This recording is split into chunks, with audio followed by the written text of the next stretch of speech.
Douglas Feith was the Undersecretary of Defence for Policy in George W. Bush's government during the early years of the War on Terror. He was a senior figure advising the administration when it went to war in Afghanistan and Iraq. He's now a senior fellow and director of the Centre for National Security Strategies at the Hudson Institute. Doug Feith, thank you for joining us. What's your reaction to the killing of Ilyas Kashmiri? How significant is that?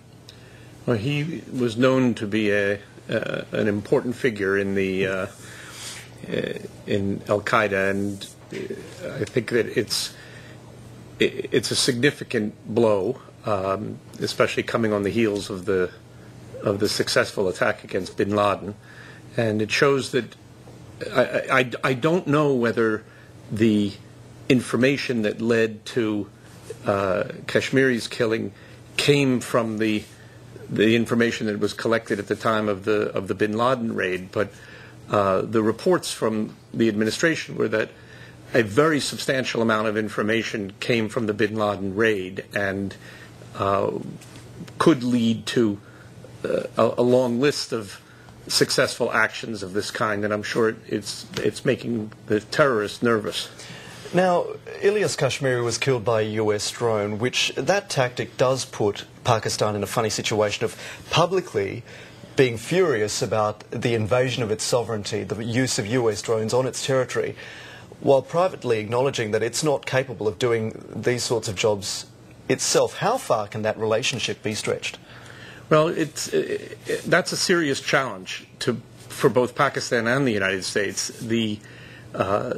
The United States would prefer not to have to take these actions, and it would prefer that the Pakistani government be in a position to control its own territory so that it would not be a base for al-Qaeda.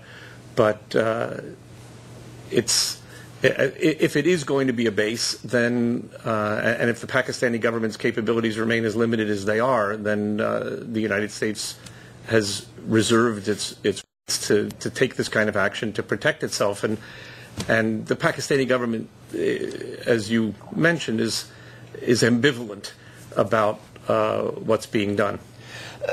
You do risk, though, alienating the Pakistani government and the military there, though, don't you? Well, as I said, I don't think it's America's first choice to have to take this action itself, but given the hostility, given the damage that al-Qaeda has done to the United States, and given that it's continuing to plot to attack the United States, if the Pakistani government can't control its territory, then the United States is going to take actions of this kind. Now let's go across the border to Afghanistan briefly. How close to done is the job there? Now that Osama bin Laden is dead, Ilyas Kashmiri is dead, can the pullout happen in July as hoped? Well, there is reported progress being made in building up Afghan capabilities, especially at the local level, and the goal is to put the Afghan authorities in a position where they can manage their problems without the coalition forces playing as substantial a role. My understanding is that they are on track to be able to handle that and to allow the reductions in coalition forces to go forward.